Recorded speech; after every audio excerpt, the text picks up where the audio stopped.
they reach that point of openness and willingness to receive such information. But beyond a certain point, we cannot impose ourselves upon that civilization until they themselves express a willingness to interact on a certain level with the Interstellar Alliance or its members.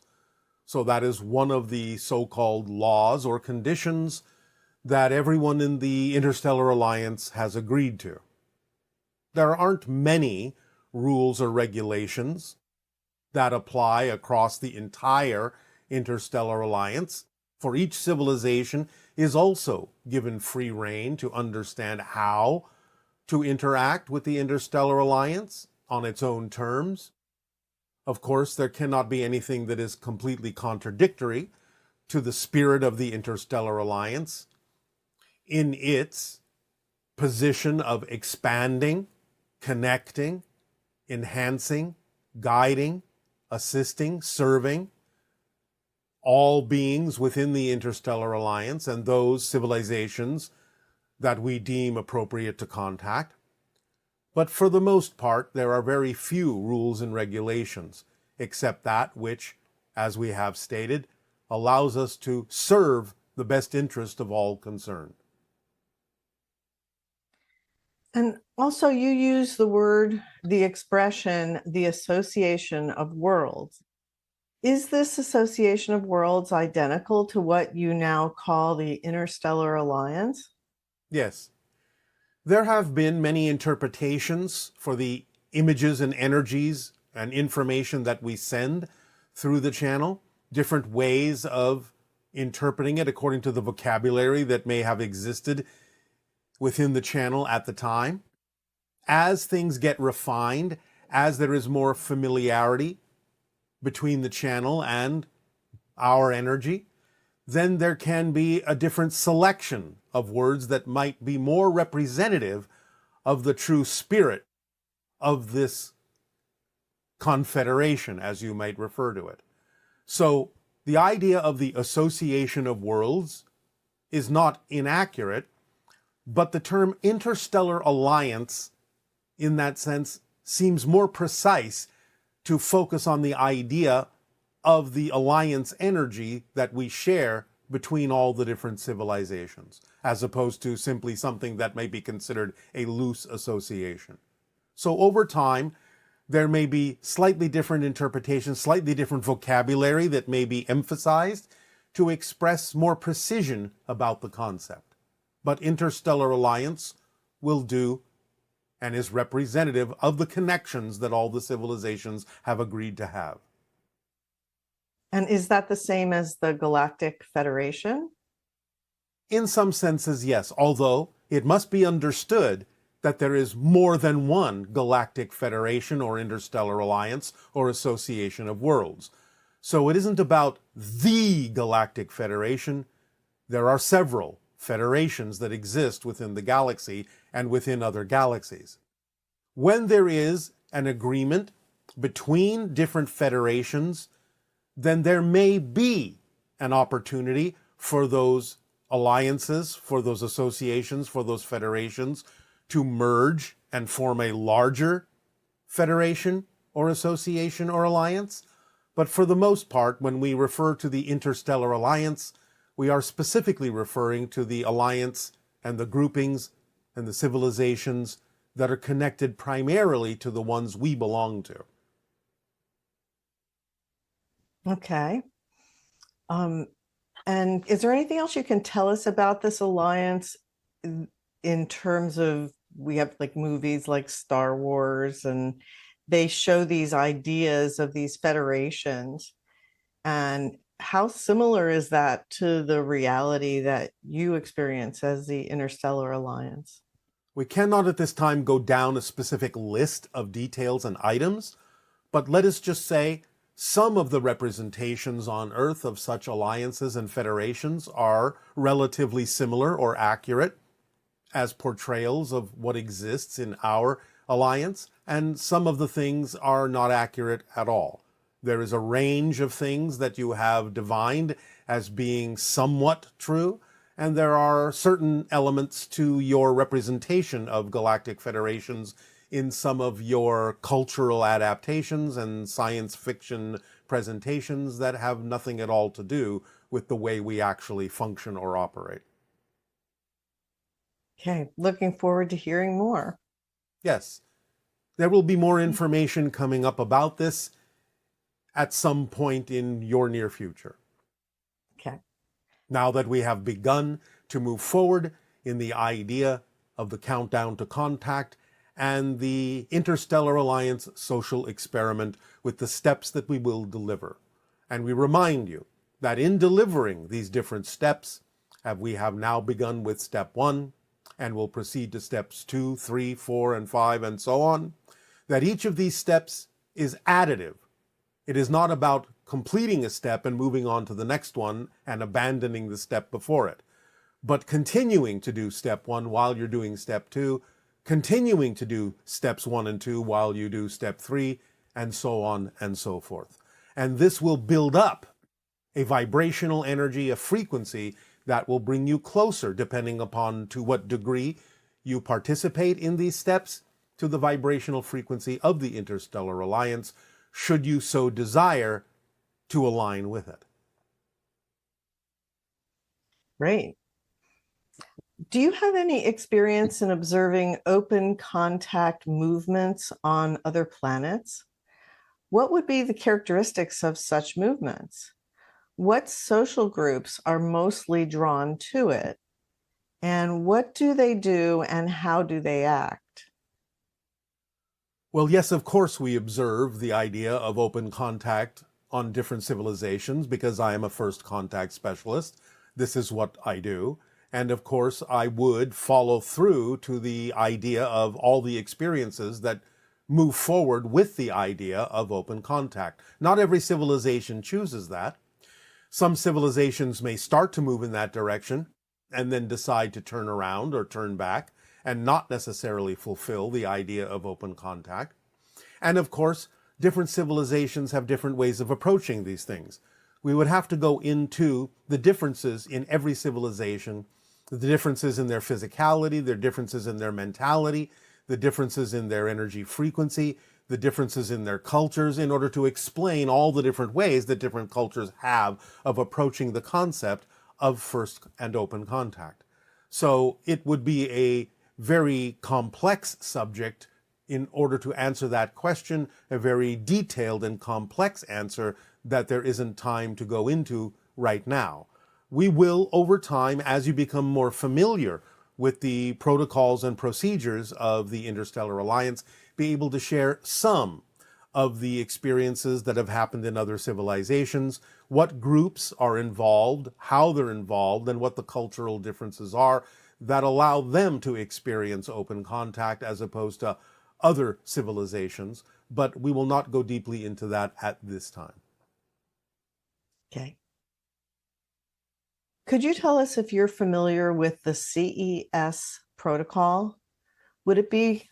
You are referring to the CE5 protocols. Yes. Yeah, would it be helpful in making open contact? Yes, it can be. Absolutely.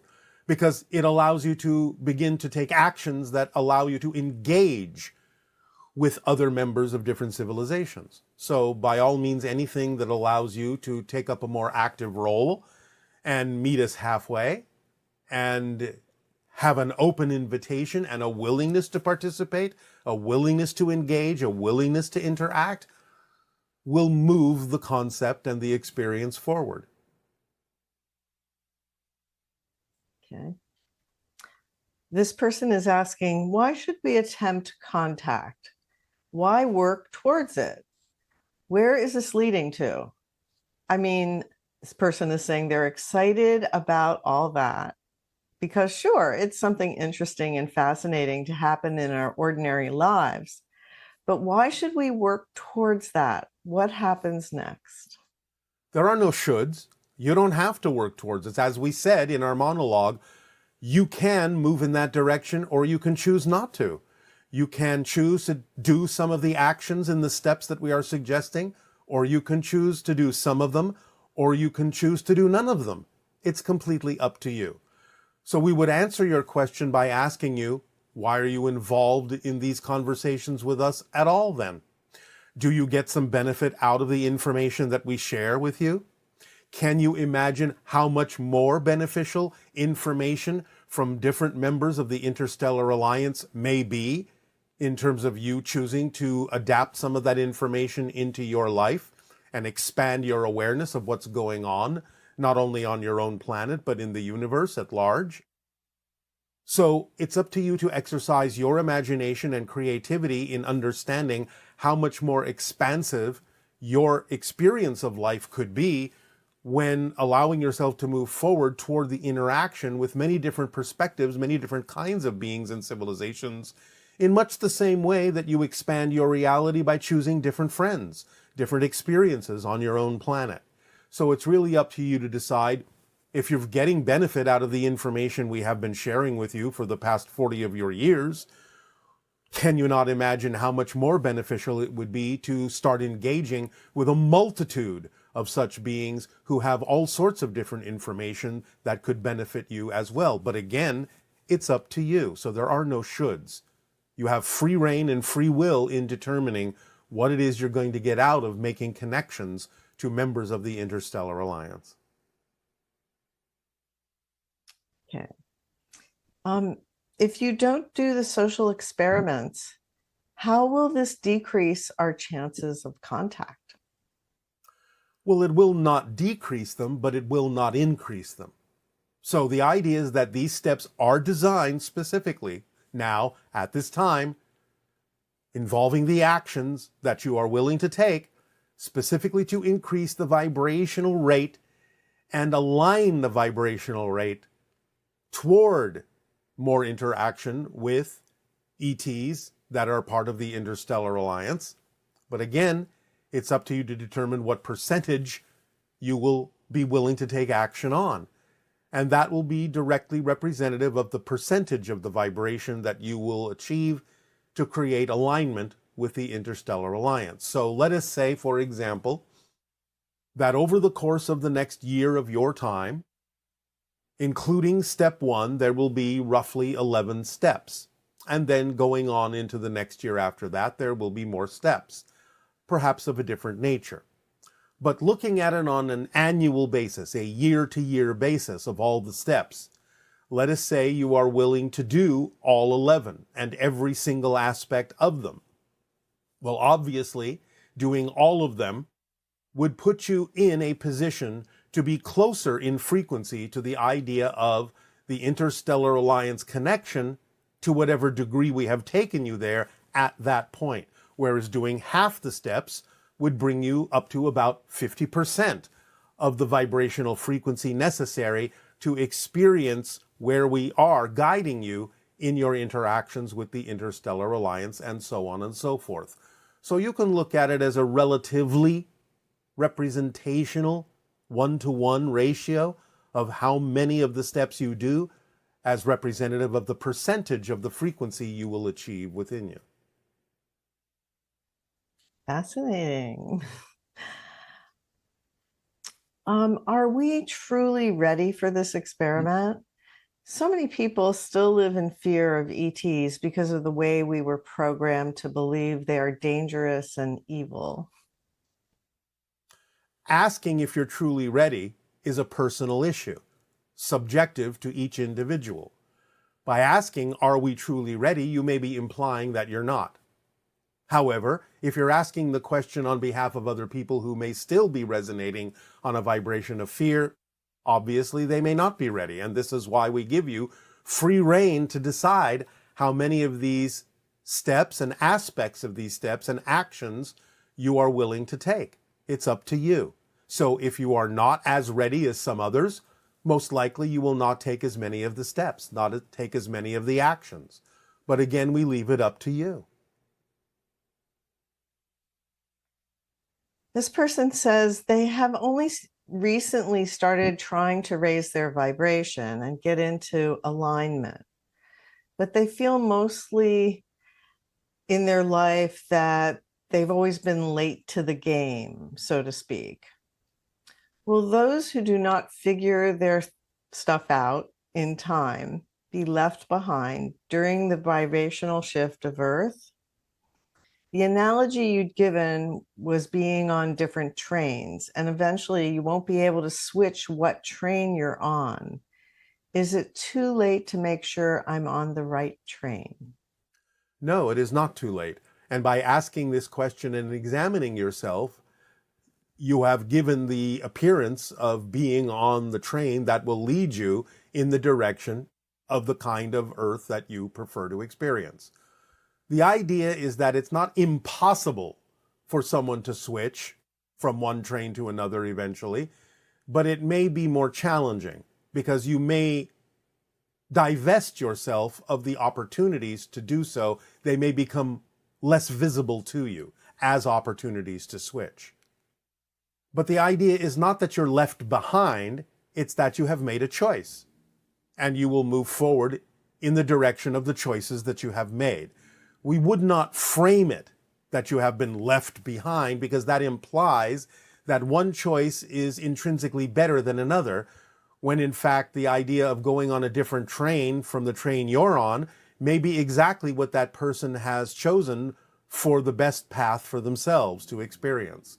So we wouldn't frame it as being left behind. We would simply frame it as making the choice that is correct for you.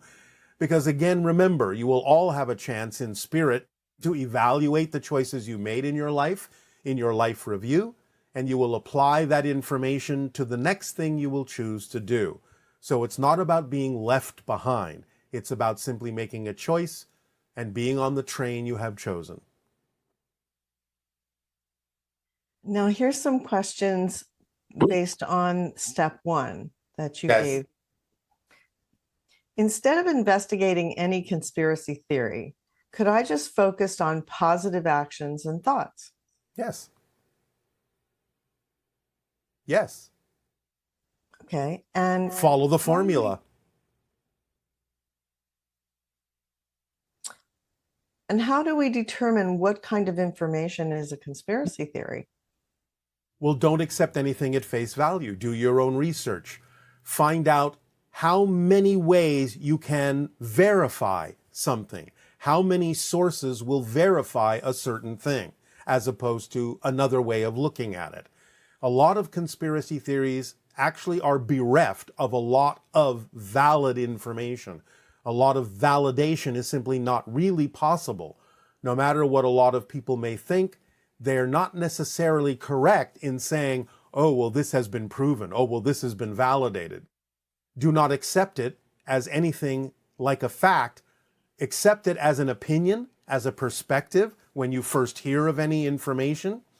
But take the time, if you are willing, to research and validate how many sources can validate it, and have the discernment to know the difference between an opinion and something that is actually able to be validated with the idea of empirical evidence. Because empirical evidence is nothing more than the idea of understanding a reinforcement of the consensus reality about what you all believe would be true for you.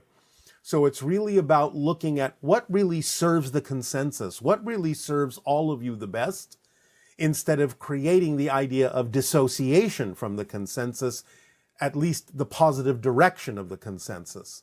So if it contains a lot of confusion, if it contains a lack of reinforcement of evidence from several different sources, then treat it as such and treat it as something that may be more of an opinion rather than a fact. And if there's fear generated in the information that's given, is that a method of determining whether it's correct or not? Yes, because even if it is true, at least some of the things that can be true, don't necessarily have to generate fear. So fear may be a general barometer to decide when it is something that is representative of a theory or an opinion, as opposed to factual, evidentiary truth. But the idea is that even the truth in some people can generate a lot of fear. But you have to have the discernment, again, as to whether or not it is something that actually is required to experience fear in something that is true. So you have two ways of determining the idea, by first and foremost knowing that certain things truly do exist as conspiracies, but why should that generate fear within you just knowing that? Okay, and what's the difference between a conspiracy theory or new information? How do we discern that? Well, it's the same answer. Look at new information as an opinion. Don't accept it as fact, no matter how many people say that it's true or how many people decide to believe in it. Allow yourself to determine for yourself on your own what the evidence actually is that supports it from several different sources as to whether it is even impactful in your life at all. Does it divert you from following your passion in certain ways? Does it take you down what many people on your planet refer to as the rabbit hole? Does it distract you from being your true self? Does it get you caught up in the idea of subversive elements and subversive ideas and giving your power away? Does it make you more fearful than you otherwise would be if you simply considered the idea objectively? Look for all the signs that take you out of yourself, that, shall we say, lure you into a kind of cult-like behavior of going along with an idea just because other people are going along with it. Is it actually something that benefits you and serves you in a way that would actually make a difference in your life? Moving forward by acting on the formula will allow yourself to alleviate all of these concerns. Also, in the steps upcoming that we will deliver, there will be actions that will help you make these determinations as to what it is you can focus on that might be representative of actual conspiracies and how to incorporate your relationship to them in your lives. So we haven't delivered all the steps yet that will actually handle some of the questions you are asking now. But for now, we would simply say, remain neutral. Don't assume anything is a fact with new information. Do your own research to find out if there are other sources that validate it, and look at what people are saying does validate certain conspiracy theories, because sometimes they're not approaching it in any rational or logical way at all. They're simply accepting another set of opinions and treating them as facts. So you have to look at all of that. For now, that's sufficient. We will supply other ways in which to determine these things in the steps we will deliver that are upcoming. And is it true that our planet is a flat Earth covered with a dome and surrounded with a wall of ice? No. Again, a conspiracy theory. Because there isn't really any facts to substantiate that particular vision. The idea of a flat Earth is simply an erroneous way of interpreting that people are starting to sense that physical reality is, in a sense, kind of flat. In other words, it isn't real, it's a projection.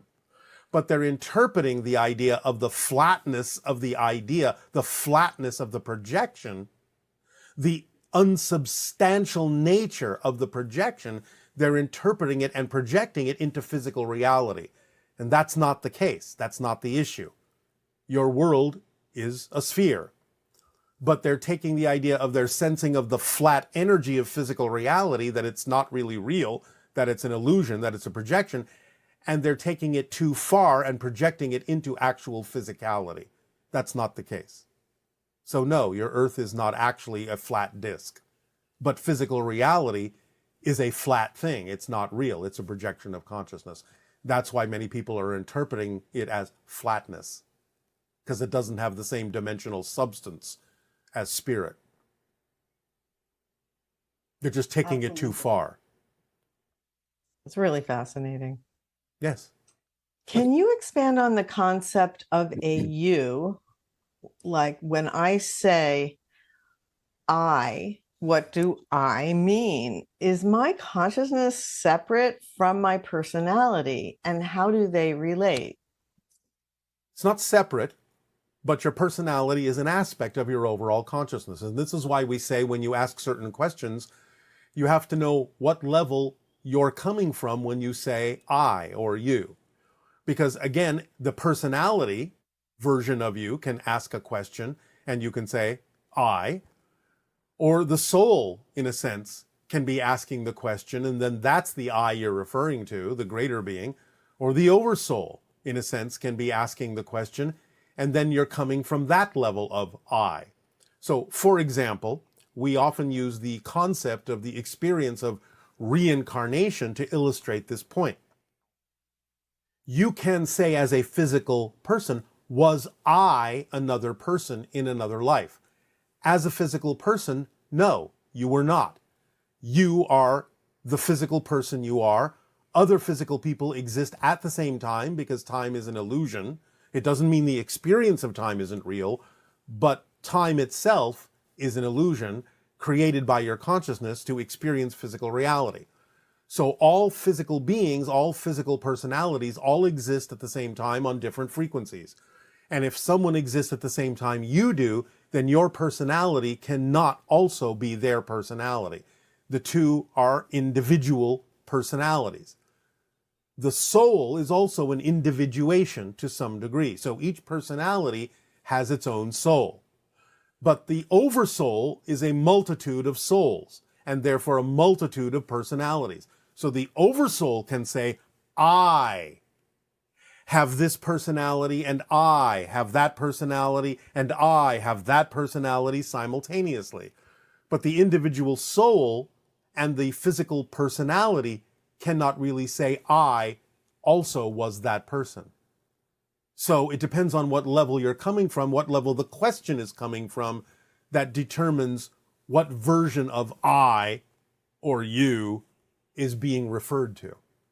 So more discernment about the fact that those exist as different perspectives, as different levels, will help address and alleviate the confusion that may come up when someone asks such a question, by determining what level of I are they coming from when they ask it. Okay. And you've said that depression can be redefined as compression. Yes. Could you please explain what compression is and why it happens? It's a natural act when you are looking at the exterior world that you're projecting, but find no answer to some of the questions in the exterior reflection. You withdraw and go within to your source, to your connection to source, to search for certain answers, to gain new perspectives, to alter yourself, to change yourself, to emerge as a new person. That's a natural thing you can do. It's only when you determine that there's something wrong with doing that, something negative about it, something self-judgmental about doing that and withdrawing to go into that search for answers within yourself, that it becomes depression because you're defining it as something negative. But it's a natural act that allows you to discuss within yourself questions that allow you to find answers within yourself, to connect to things within yourself that you have connections to be more aware of those interconnections that can provide information for you to help you emerge as a new person, to change your perspective, to change your reality, to re-identify yourself, and then come back out into the external projection as a new being, as a new person, and to move forward in your life in that way. So don't judge it to be a negative thing to apparently withdraw for a while, to do that inner search. You will eventually emerge as a new person, and it will guide you and allow you to move forward in a positive way. But if you judge it, if you think there's something wrong with you for doing it, then you can get into the idea of the reinforcing loop that allows you to experience it as depression, and then that makes it much more challenging to get out of because you think it's something that is wrong with you. Sure, that's very helpful. This question has to do with what could be called karmic debt. There's no such thing as karmic debt. The idea is that when you recognize that you may be out of balance and you do the actions necessary to bring yourself back into balance, you make the choices that you wish to make to allow yourself to be back into balance, back into alignment with your true vibration, then you have readjusted the idea of the karma. Karma, in its original meaning as a word, means action. So it's about taking the actions to realign yourself. There's no such thing as karmic debt in the way that this question is being asked. So the idea that someone would come back to Earth with the intention of balancing out karmic negative behavior that they had, or ancestral negative behavior, is this real at all? Not in the way that it is typically meant, no. You can recognize that there may be imbalance in a society, and you can choose to join that society to aid and assist in potentially balancing it out. But that doesn't mean you have incurred karmic debt. It simply means you're making a choice to be of service to humanity in creating the opportunity for balancing out what has become unbalanced.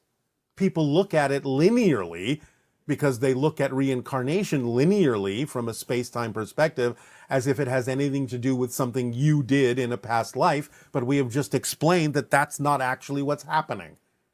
So making a connection to other lives, you can use that information and say, well, that was out of balance, and now I can use that information to learn a lesson to help balance what's going on, but you're doing that from the present. It's not that you've incurred debt. You're making a connection to use the information of unbalance to achieve balance, to be of service to humanity and allow it to move forward in a balanced way. So the idea of karmic debt is a very outdated, old-fashioned way of looking at something from a linear perspective, but that's not exactly mechanically what's actually happening. Since everything exists simultaneously, as a spirit, you're simply making a choice to be of service in a certain way that increases the probability of a society balancing itself.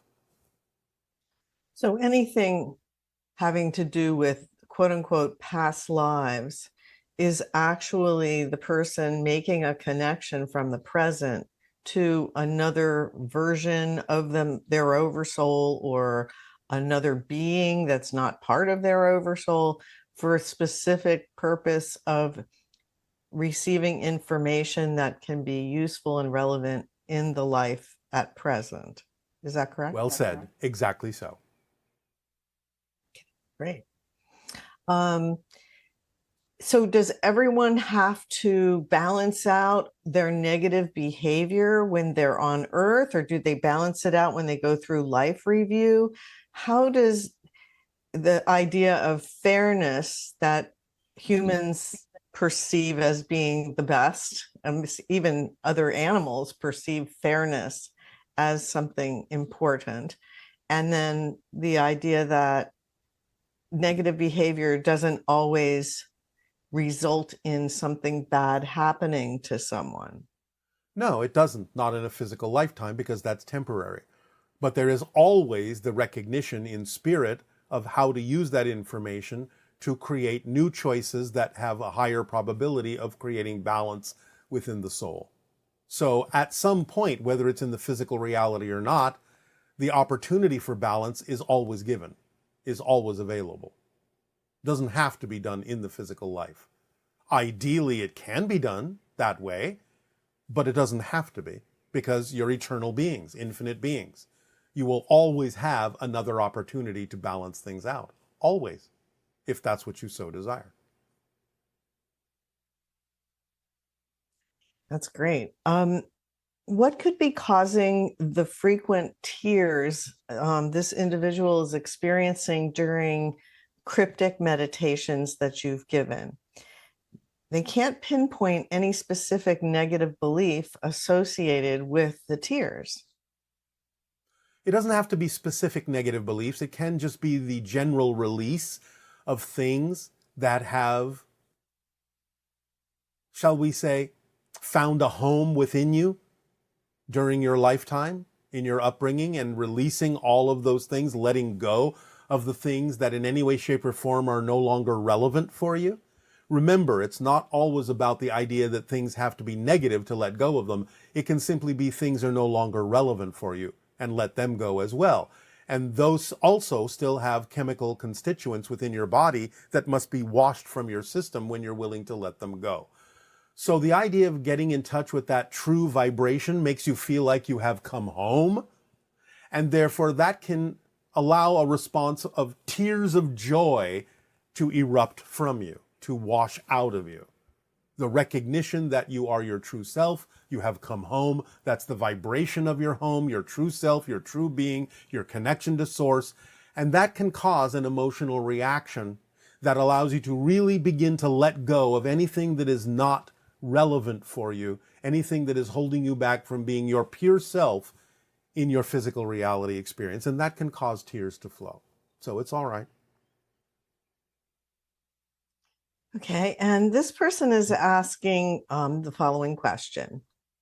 As I've been applying the formula, letting go of beliefs that aren't mine and redefining the ones that are mine, I no longer feel the need to meditate as much because every morning I wake up already feeling connected, grounded, and in a heightened state of awareness. It just comes more naturally to me now without needing to ritually meditate. So their question is, how necessary is meditation? Do we really need to sit every day for however long to do it, as this person is mostly already living their highest joy and excitement? No, it's not absolutely necessary if your life itself becomes a meditation, which is what you're describing. Now, there are times when you may experience a need for quiet reflection, to ponder something, but that's okay, and that can be the equivalent. But if your life is being lived according to the formula as fully as possible, then your entire life becomes a meditation. And this person wants to become more aware of their negative beliefs that they're holding on to, that are not for the highest benefit and vibration for them. All right. Well, the idea again is to have honest self-investigation and ask you, what is it that I benefit by holding on to this? Because you don't hold on to anything that you don't believe benefits you. You let go of anything immediately that you believe doesn't benefit you. So the question is, if you know that you are holding on to negative beliefs that don't benefit you, that can only be in your motivational mechanism that there's some belief making them appear more beneficial than the alternative. Find out what that belief is actually telling you and see that it isn't really making sense. It's just that you have a belief that the alternative, no matter how much you may intellectually know that it would benefit you, emotionally, psychologically, energetically, you think that something worse will happen if you move in that direction. And therefore you hold on to negative things because they are the, as you say, lesser of two evils. They are the more comfortable thing to hold on to because what you believe will happen if you move forward, if you change, you have deemed to be worse than where you are. So if you can find out that dichotomy, find out that difference, if you can discern that by asking the question, what am I getting out of this? What am I afraid might happen if I do move forward, if I do let this go? Then by having those questions and examining yourself with honesty, you can determine why it is you're still holding on to those negative beliefs, why you believe they still serve you to do so. And this person is interested in breaking limitations.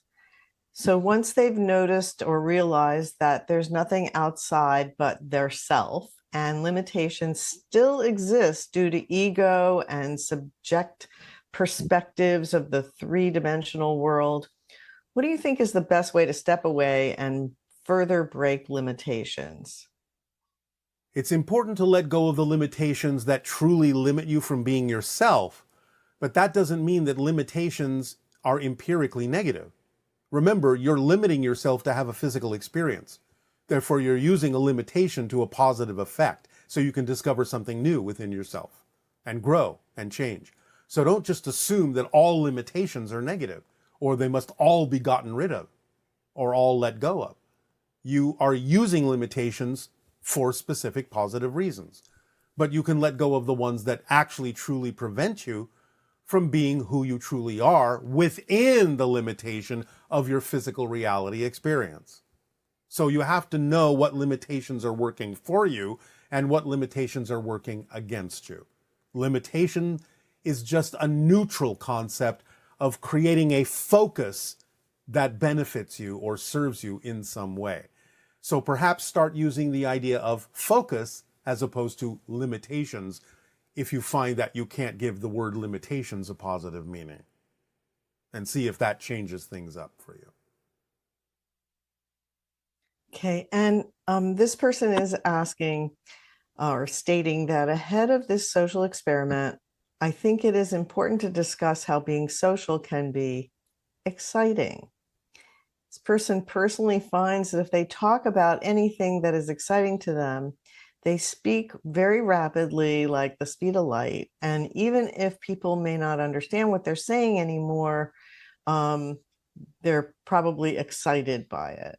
Is this good for building social skills, or should we just keep practicing by ourselves over and over again?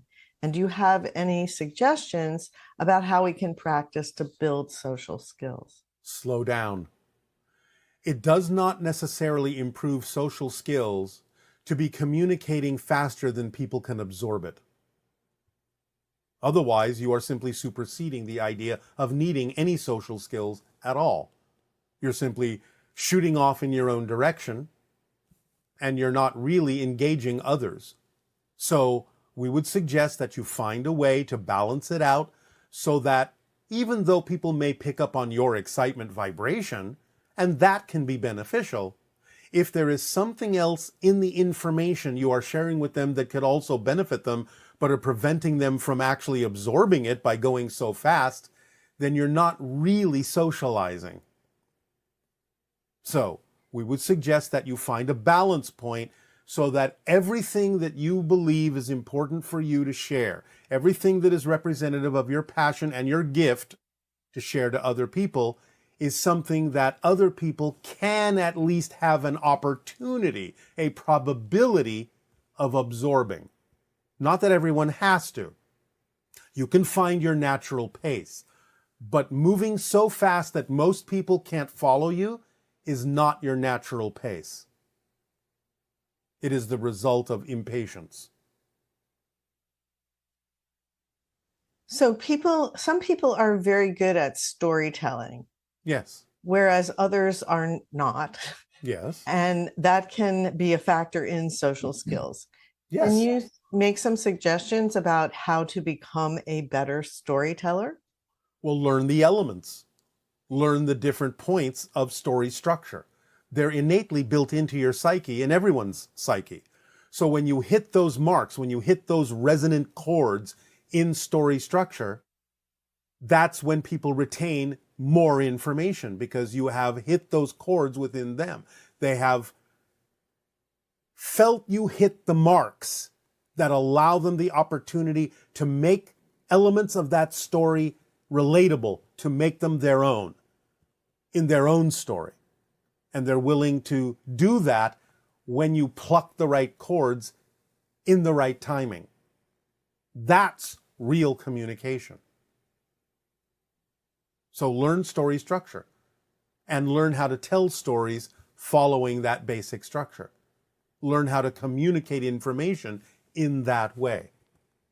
And you will find that more people will be receptive. That's how stories have lasted for thousands upon thousands of years. Whereas information that doesn't follow story structure usually vanishes relatively quickly, is usually not retained. And as far as other social skills that could be improved, what are some ways of practicing that? Or, Well, you're being vague. What other social skills are you talking about? well, they just call it social skills and they want to know how to practice it or do it so that they're better when they go into social systems. All right. Well, since you have asked the question in a generalized form, we will give you a generalized answer. The best way to improve social skills in general is to find ways in activities that are of service to humanity. So be of service. That is great.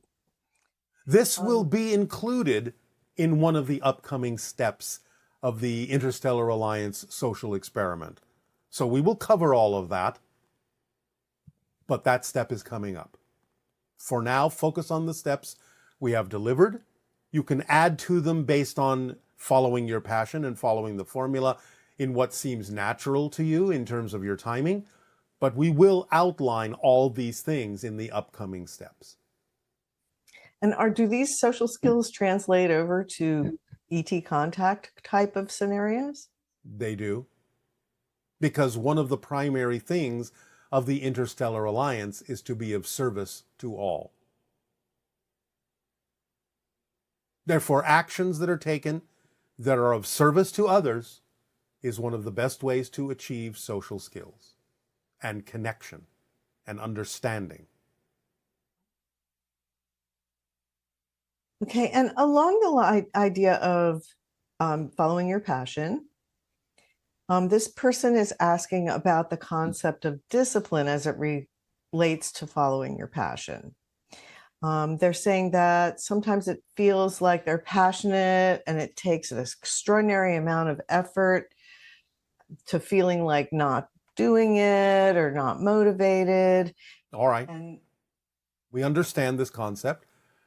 But you have a saying on your planet, a labor of love is no labor at all. Now, yes, of course, you are going to expend some physical effort to accomplish things.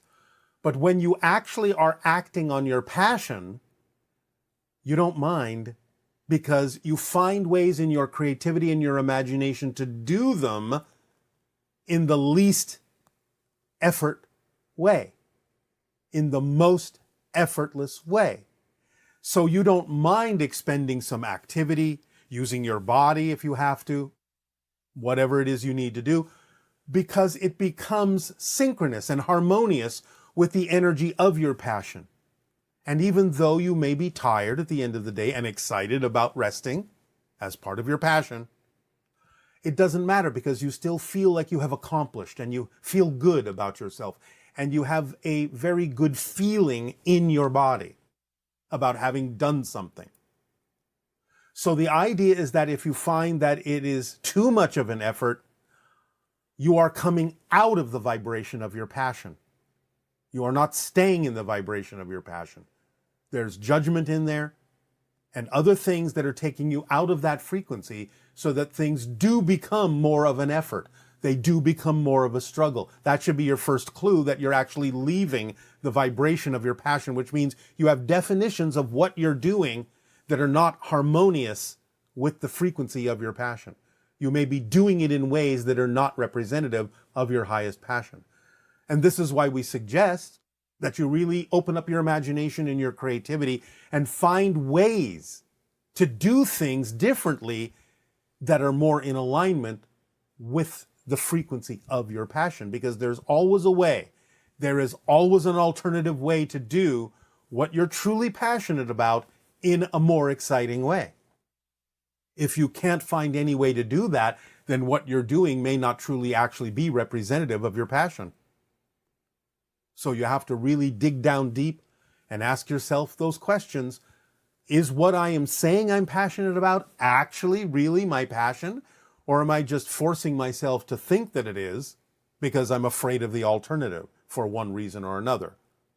But if it really is representative of your passion in the general sense, then there will always be ways for you to use your creativity and imagination to find more exciting ways to do that thing that will allow you to feel like it is more effortless.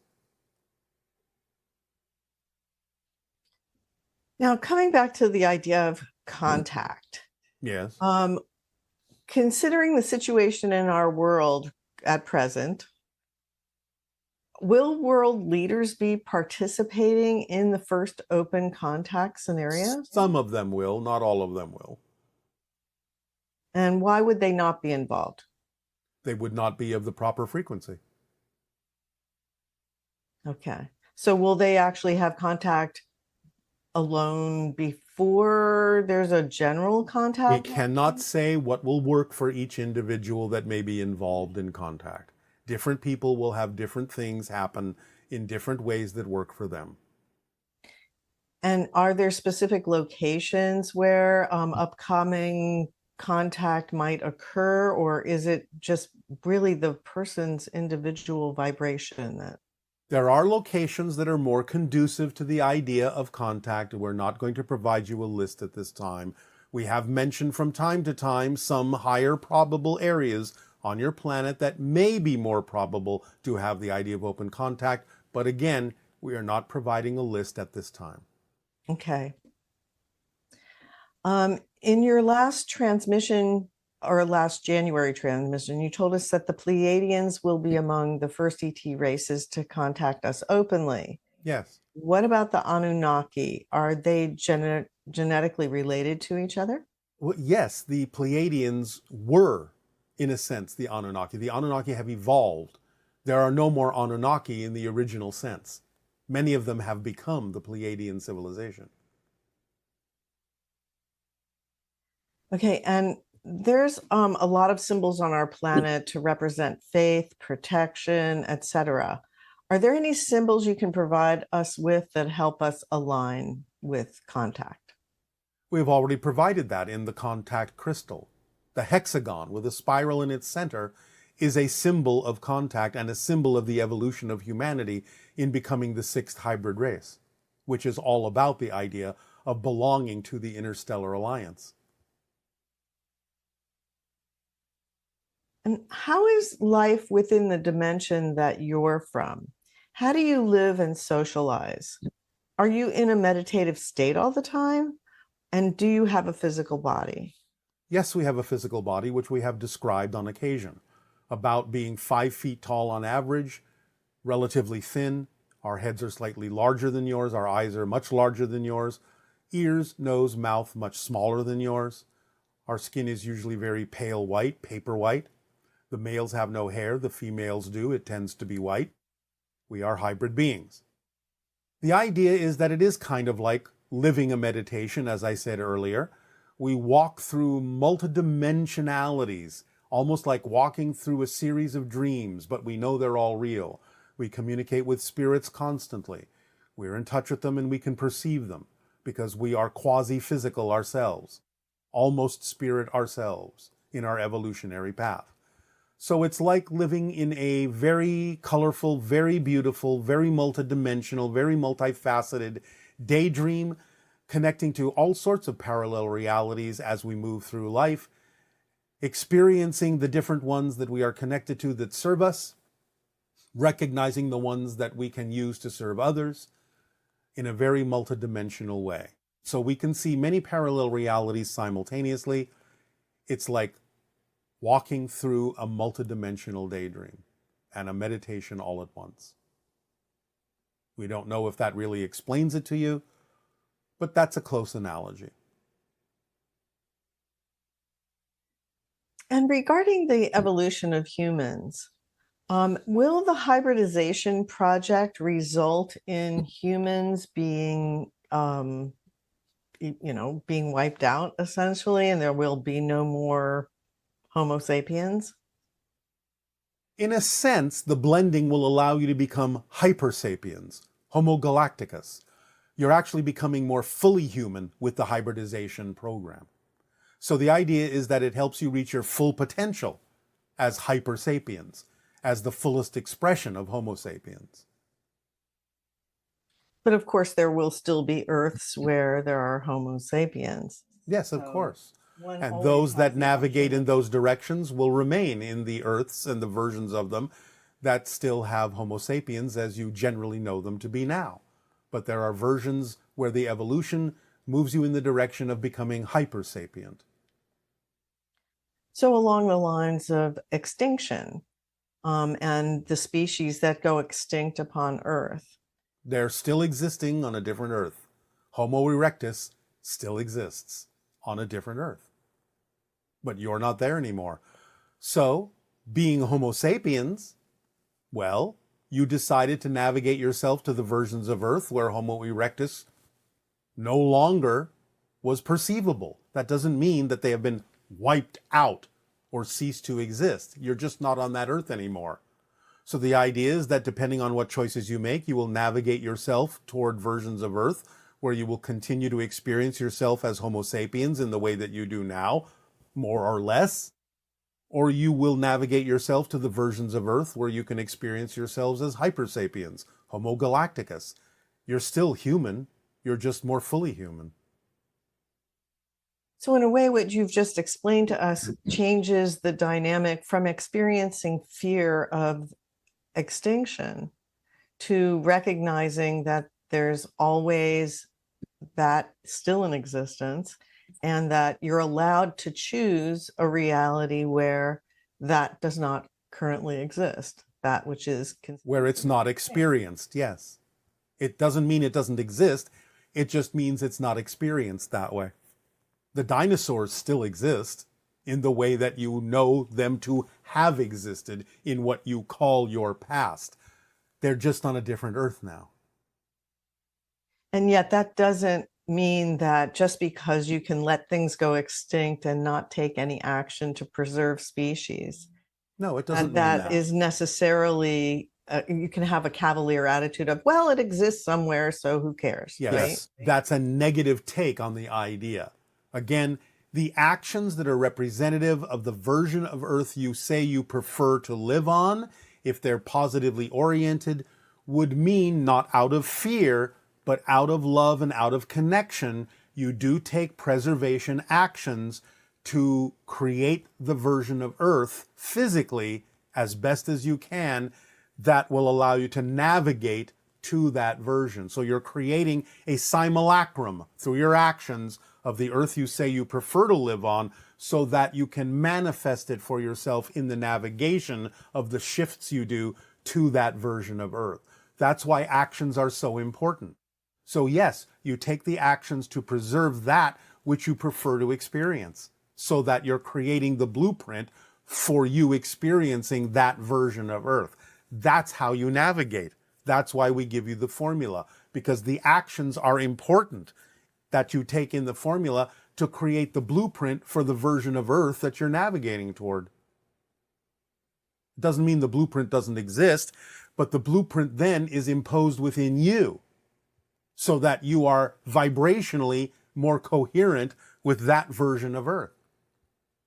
Do you understand this concept? Yes. All right. And also the idea of free will and destiny. There's been some questions that have come up about that, of whether we really have free will. Yes, of course you do. But you have free will within the context of the free will your spirit chose to have as an experience, which you're calling destiny. So it was the free will of your soul that said, I'm going to experience this kind of life with this personality. And within that personality, you have the free will of how to experience that personality. But your destiny is to experience that personality. But the destiny, that personality, was chosen by the free will of your soul.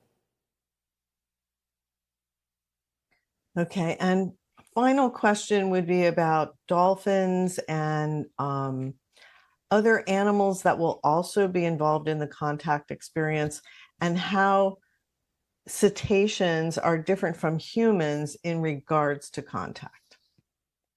Well, they've already, in a sense, made contact telepathically with many different ET species, especially those that exist in the star system you know as Sirius.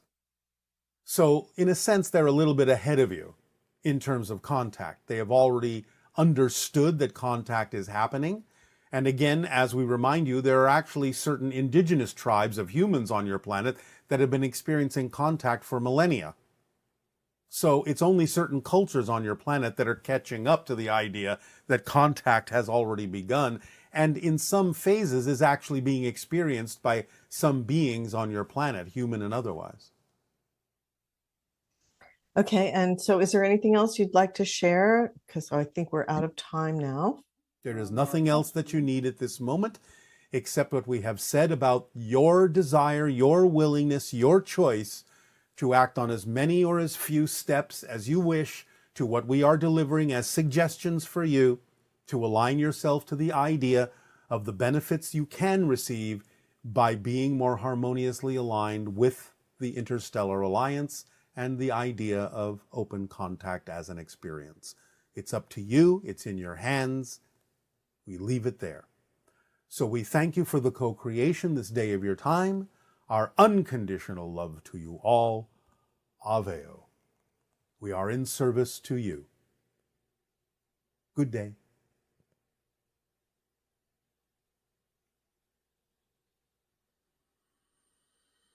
Prepare now to be in your meditative state.